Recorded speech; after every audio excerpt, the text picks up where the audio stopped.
Hello and welcome to Healing from Within. I am your host, Sheryl Glick, Reiki Master, teacher, medium, and author of The Living Spirit Answers for Healing and Infinite Love, which shares stories of spiritual communication, healing energies, miracles, and ways to know and utilize intuition to improve the quality of your personal life and to improve what's happening all across the world. I am so delighted and happy today to welcome Theresa Cheung, author of 21 Rituals to Ignite Your Intuition. Hello, Theresa, and thank you for joining us today on Healing from Within. Oh, I'm very grateful to be here talking to you. Thank you. Well, we have a lot to share. Your book is wonderful and very informative. Theresa, as listeners of the show are well aware, my guests and I share intimate stories of our growing awareness of life as both spiritual or energetic beings and also a physical life with enormous possibilities for creating or manifesting conditions for prosperity, health, love, and joy by simply fulfilling our birthright, which is to live with happiness. The key, of course, is to become aware of who you are, what life is about, and how to utilize your inner wisdom for success.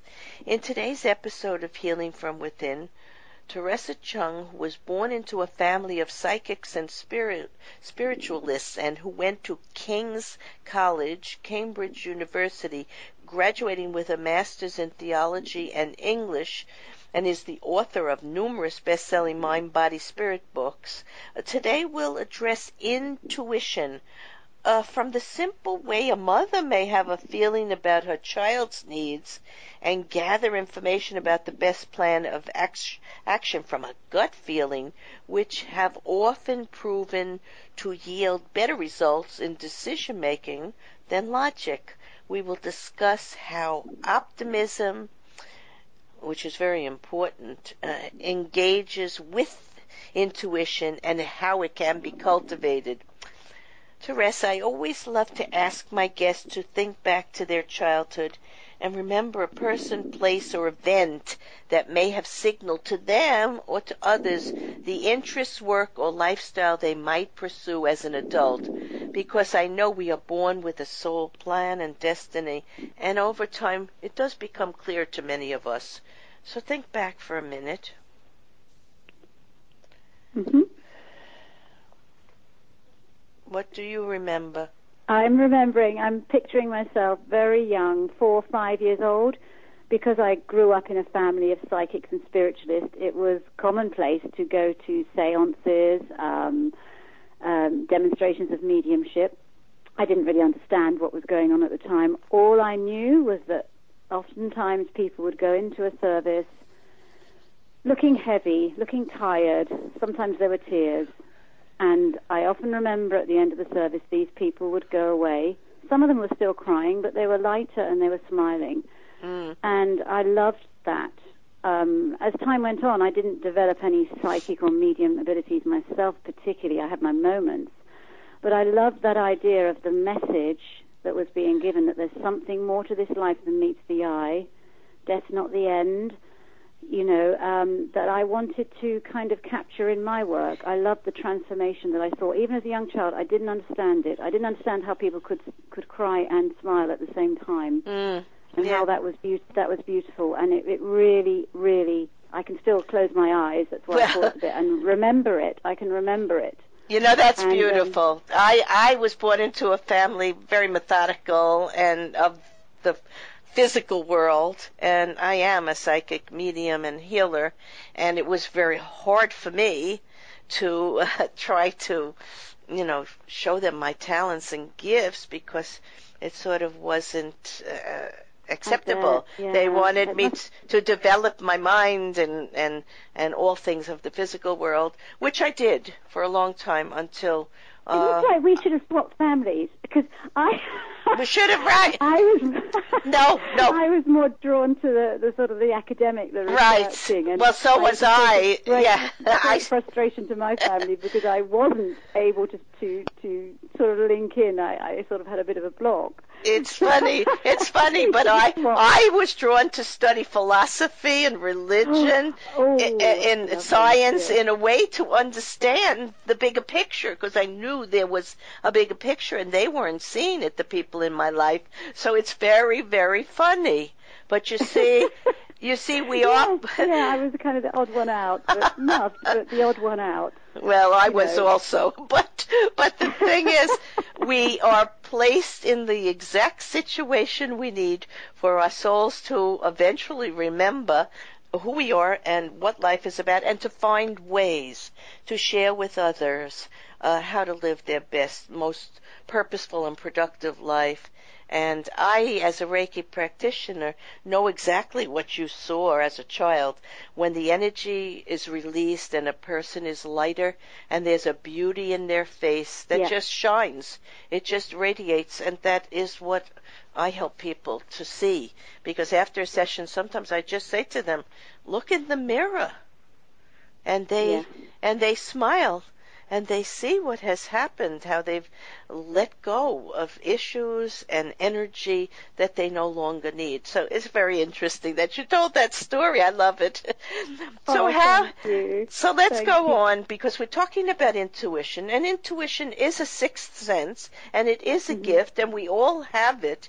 And even if you're not functioning in the way that some of your relatives did, you are connected to the universe and spirit and understanding how energy works. So tell us how you would describe intuition and how it may be cultivated. Oh, big question. Intuition is me. It's your higher self, the part of you that knows what is right. It's your spirit. It's just that essence, that the real, authentic you, the one that often in everyday life we turn away from and we don't hear for a variety of reasons. And one of the ways to cultivate it is to allow it to flower. And that in the book that I've written, there are various ways that you can do that, because so often, especially today, life is so busy and so hectic that we haven't got time to tune into that inner voice anymore. And even if we do tune in, we're not quite sure what it's saying or how to understand it. Yes. We've lost that connection, which is our birthright. It is something that we all have.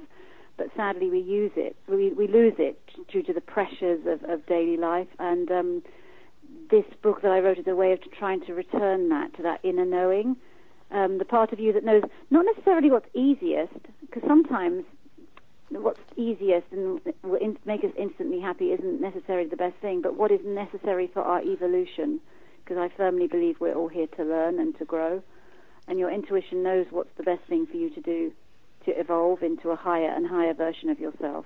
Yes, absolutely. And so intuition is a form of ESP, or extrasensory perception, within us that can help and guide us, and it is an alignment to the universal energy or life force of creation, which flows through each of us. It surrounds us, and it is the awareness of all that is. Some people develop and receive messages by clairvoyance or clairaudience or clairsentience, but these are the heightened gifts of sensitives and psychics and mediums and healers and prophets. So we all have it, but sometimes our life path may not be to use it right now. Our life path may take us in another direction, but at times we all will be using it, even if we're not completely aware of it.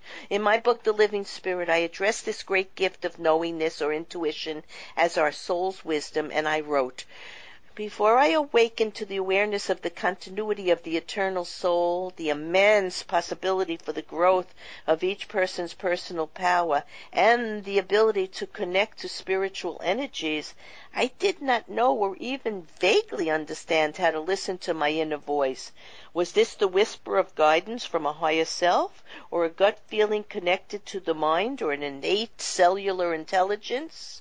I now know the inner voice comes to us from our own soul essence, as well as the divine whispers of other souls to whom we are connected and wish to aid us from afar in whatever situations we find ourselves. So there it is. So there it is. Really beautiful. Yeah, so it's getting beyond our intellect or ego, which I was pushed into exploring more fully than the inner gut feeling, and you went towards that, also to answer a lot of your questions. But I am now aware that the ordinary mental thoughts are a little different compared to the higher thoughts of my soul and all the souls in spirit. So it's been a journey to differentiate which are my own personal thoughts of the day, like, should I eat a potato chip? That's my own personal thought. Or a thought that comes in and says, go home now, someone needs you. Yeah. So, yeah, that is the whole experience to learn how to use both. Okay, Yeah. tell us what a ritual is and some of the meaningful and intentional rituals to be developed when one first tries to enhance their already natural gift of intuition. Because I have been involved in rituals since my first awareness that I was an intuitive healer and medium, and to develop more fully, I used many rituals to help me feel comfortable in how I could develop.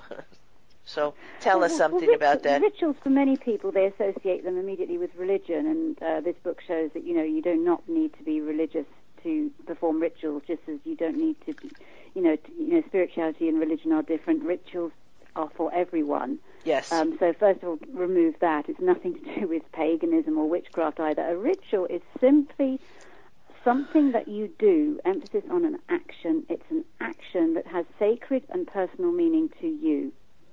And it's a way of expressing to the universe that you mean business, that you're a person of action, and you're going to do something positive. And that's why I think rituals are, in a way, more powerful than affirmations and meditations, because meditations and affirmations are in the world of thought and possibility, whereas with ritual, you actually start doing. And I always say in my books, we all know people who talk a lot but don't walk the talk, don't take action. Mm-hmm. And maybe a lot of us are trapped in visualizing, meditating, doing affirmations too much. And the universe thinks, well, actually, when you start living positively and doing positively, then maybe I'll help you.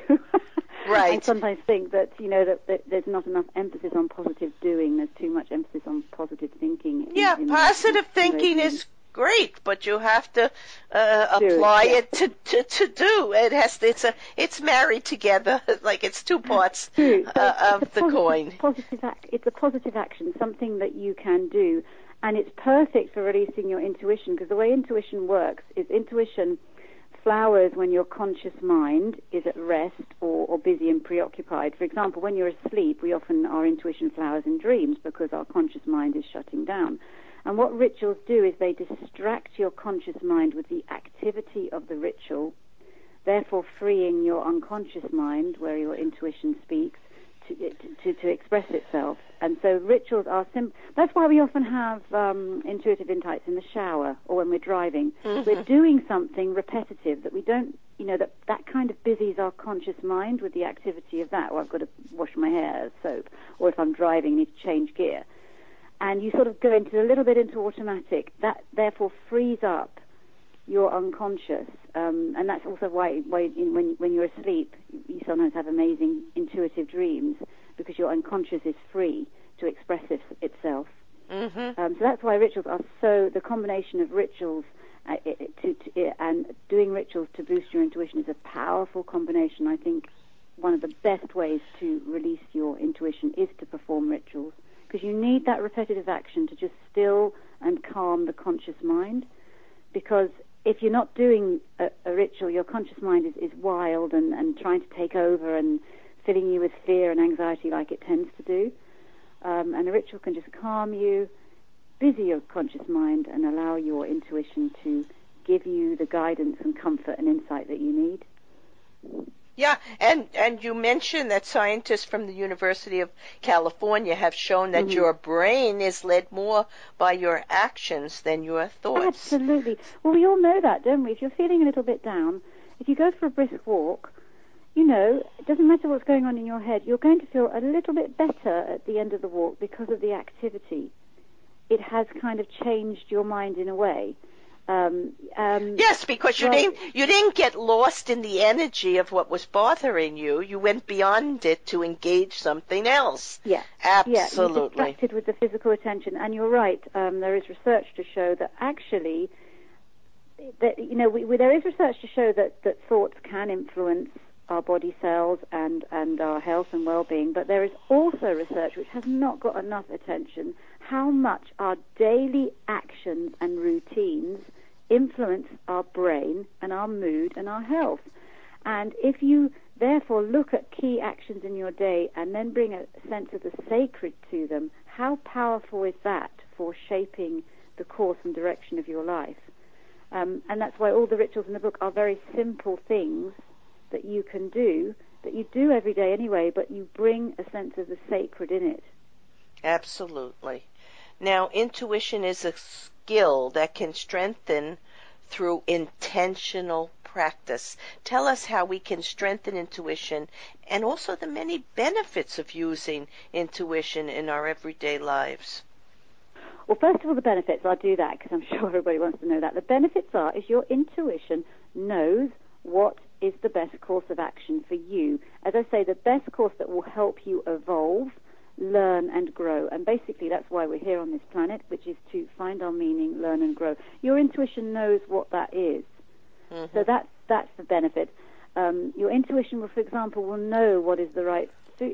In a physical level, it will know what the right food to eat is. It will know what the right career choice is. It will know what people to have around you and how to avoid toxic people and to surround it. Your intuition will know the right path. So those are the benefits of intuition. Sorry, what was the other part of the question? I got lost in the benefits. The benefits. Okay. There's another benefit, too. Intuition is the source of scientific knowledge. Aristotle wrote that, and you wrote that in your book. And you know what it is? Yes. You know what it is? There is nothing that we do, that we create, that is not inspired by our connection to higher intuition or to the higher universe. Everything beautiful, art, music, science, everything we learn comes to us through intuition or inspiration and spirit. So, yeah. And intuition's a little bit like a bird. You can't force it. You have to, but if you pay attention to it, that's the first part of your question. You're paying attention to your intuition, that builds it. And there are various ways to pay. Because like anything in life, if you pay attention to it, it grows. And the more attention and more you focus on intuition and ways to build it, the more, you will find yourself in tune with it. And so repeated intuitive building exercises will yield results in time. And people talk about co-creating with the universe, creating miracles. What it is exactly what you just said, how we are coaxing it, putting it and allowing it and paying attention. And eventually, it's like in the past they said, what would they say? People could change things into gold. They could what did they call them? Alchemists? Yes, that's it. That's the word I was looking for. Alchemists. We're all alchemists. We can change and build and create. When you see children with music or art, they're creating from their intuition. They saw something is flowing through them, asking them to do this, and they do it willingly because they love it and they're comfortable. The block to it, of course, is ego, fear, anxiety. That's, right. What blocks intuition, and sadly, as we live in a world now where ego, fear, and anxiety is taking center stage, which is quite alarming. It is alarming. People losing touch with their intuition, and a combination of factors. I think a lot of it is the externalization of that. People getting validation from external sources, be that through appearance, through career, through relationships, through social media validation, all that. People get a whole generation of people who are looking outside of themselves for that sense of self-worth. And the more they do that, the more focus, for example, a young person has on how many likes do I have on my social media, the less they're focusing on how much do I like myself and where am I getting their self-worth from within. And it is quite alarming because we're living in a generation we don't know the impact of people who have grown up. Many in this people are culture. writing that about that now. The last 20 years, where social media and our children are immersed in machines, and it has caused a social disconnect, a separation. Intuition brings us together with all life forces in love and positivity. Also, you know, if your life is ruled by your phone, and the thing is, intuition tends to happen when you're, like if you're sitting on a train and you're staring out the window, or you're just going for a walk. But if your phone's constantly beeping and you've got your nose on your phone all the time, how on earth can intuition even get a chance? Because it's a very gentle, quiet, soft voice intuition sometimes. And in times past, we had more time to just daydream. Yes, relax into daydreams, into dreams when we slept, and we appreciated the information. And when we saw some of the information that we got was realized in reality, we began to know that it was a tool to help us, right?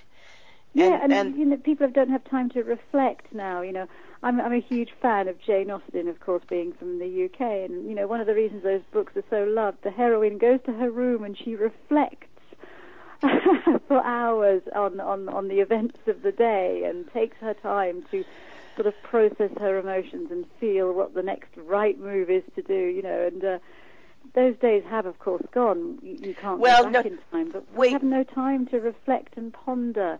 Even in times past when we would write letters, people would, you know, the action of writing a letter, you would be gathering your thoughts, reflecting. Now it's all text, quick, phone ringing, busy.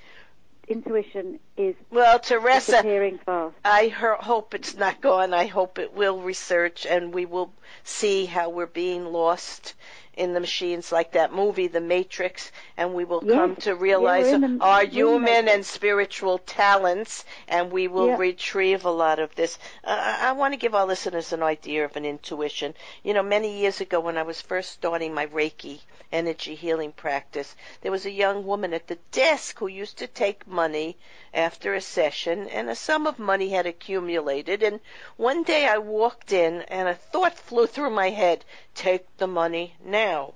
Well, I had my mind on the work schedule of the day, and I just simply ignored that thought. So the next day the girl was gone. She had been fired by the other people in the office, and when I went back to my envelope, only a few dollars were left. There was hundreds of dollars missing. So I learned a lesson that day, to pay attention to these intuitive thoughts and act. Do not procrastinate. And this shows us what intuition is. And Theresa, you wrote this. Intuition is your connection to something deeply wise within you that leads you to make decisions based on your highest level of good judgment. It provides you with valuable insights about yourself, your life, the people you interact with, and the situations you encounter. It is not a moral compass or a supreme authority about what is absolutely right and wrong for everyone, but it does provide a sense of what is right for you and what isn't going to be in your best interest. So this is what we must return to. We cannot let this go, because the trouble is intuition is so hard to identify, but once you do, like once I did identify through that mistake, I learned a big lesson. I've never done that again. That was like 20 years ago. So we want people out there listening to this to know that you must use this gift of intuition. It's part of you. It's your divine essence. It's the energy that connects you to this reality in our physical life and the reality beyond this physical life, which is that consciousness survives physical death, because you're really energy, and all this is connected to the energy that we come from and return to. So we're going to hold on. We're going to actually not hold on. We're going to retrieve it. We're going to spend the next maybe 20 years helping people retrieve what has been lost over the last 20 years. And I know it's going to happen. So as an intuitive, I know it's going to happen. A lot of people don't know how to recognize their intuition, and I talk a lot about in the book. How do you know whether it's anxiety or fear? or even if it's wishful thinking. And there are ways of knowing. Intuition tends to encourage you to take action. That's why your story is great. Mm-hmm. And intuition tends to come out of nowhere. It's often not premeditated. I mean, it's very hard. It just sort of pops into your mind. Yes, it and pops. You just have this knowing, and it wants you to take some kind of action. If something pops into your mind and it traps you in indecision and you with no clear course of action, it doesn't tend to be intuition. It tends to be anxiety. Intuition also tends to be positive and to build you up and to consider what's in the best interests of not just you but everyone. Whereas anxiety, again, will pull you down, be very harsh and self-critical, and have endless explanations that rush around in your head. Intuition tends to be very few words. It's just a simple knowing, and without endless explanation is not required. So those are ways of telling the difference between intuition and anxiety, and also with positive. Sometimes you just like if you enter the lottery and you think I'm going to win it this time, that is wishful thinking, and you know the difference because there's no basis in reality or fact for that at all. Because intuition is quite sensible as well. It's something that it wants you to do, which makes sense. I was just thinking that at the same time. It's practical. It is. It's highly practical. It's highly practical and beneficial for your own well-being. So we want people to start to listen. People lived in jungles or in tribal cultures. They wouldn't question an intuition which said get up and run, because they would know that it would be because there was a predator. It makes absolute practical sense, and that's where our intuition, that sense that we have, goes right back to ancient times when we needed it for our survival. Well, it's always been there, and it will always be there. So what would you like readers to take away with them after reading 21 Rituals to Ignite Your Intuition? I'd like them to especially pay attention to their dreams, because I've written many books about dreams, and I think dreams are one of the most neglected resources for personal transformation that we have. There's so much intuitive insight in our dreams. That's one ritual I'd love them to do. And another ritual is also I was talking about phones and computers and social media and all that. Take some time off it each day. It has become an addiction for many people. Yes. Your intuition is not going to thrive as long as your phone is your master. Show the universe that the phone isn't who you are. You're bigger than that. And I was very happy recently. My son-in-law said to my granddaughters, he has 4 little children, 4 girls, and he said, we're not going to use your cell phones and everything after dinner. And he's always constantly, yes, I was so proud of him. I said, that is just the right thing to do, because he's always on it himself. So. But the trouble is, there will be a panic, and I've noticed that when you ask people to do it, there is, because you've got so addicted to it and so used to it, you feel absolutely like they've lost an arm. There's going to be that initial. It's going to be like we need to have a withdrawal time. Well, I shut mine off a lot, and I know anyone who needs to get to me will leave a message. Mine is off a lot of the day. One thing that we think is urgent often is always, and I'm not busy. I'm not busy going to Facebook very much either anymore, because it's redundant. It's just redundant, and people are posting things, some of it not pleasant, and so I'm not that into that anymore at the end of the day, either. do you want your life to be an endless scroll, or do you want it to be a time when you learn about yourself and enrich your life and enrich the lives of others? You can't do that when you're glued to a phone or a screen all the time. But I wouldn't say it's negative, completely negative. No. It's a tool.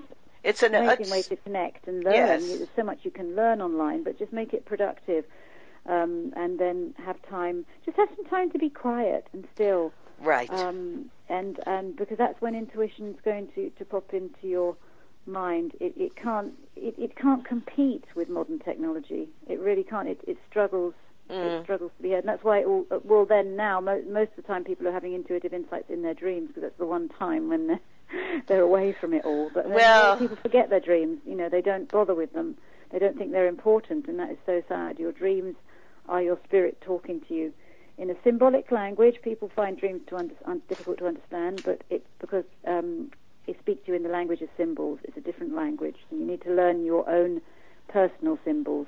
Because when you dream, for example, I love dogs and cats, so if I dream about dogs and cats, it's a very positive sign, but somebody who's fearful of them, it will be a different image if they dream. Well, even if someone who's fearful of them dreams about it, maybe it is a way for them to overcome that fear and to see that there is beauty and a good reality possible if they can overcome that. So, yes, I would think we're going to encourage people to pay attention to what thoughts pop into their head during the day, to their dreams, and to utilize feelings, very important, feelings, and to utilize the tools of technology wisely. I want to thank you, Theresa Cheung, author of 21 Rituals to Ignite Your Intuition, for sharing a clear understanding of the nature of intuition, the benefits, and the ways to begin to heighten and grow intuition, which is a very important tool for advancing personal goals for greater health, prosperity, and happiness. For more information and to purchase this book, go to Theresa, that's Theresa, Cheung, CHEUNG.com.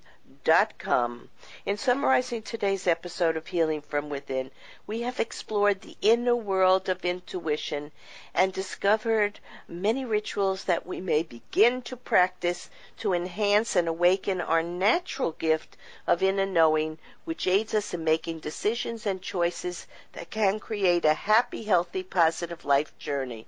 As Theresa writes, trouble is many of us don't know how to recognize when our intuition is speaking to us, as we so often confuse it with the voices of fear or wishful thinking. We also tend to assume intuition is spontaneous and outside our control. To some extent, that is true. Intuition is like a wild bird. It isn't meant to be caged, but just as a bird can be trained to fly to you and eat out of your hand, it is possible to not only recognize when your intuition is speaking, but also to harness it through the power of ritual.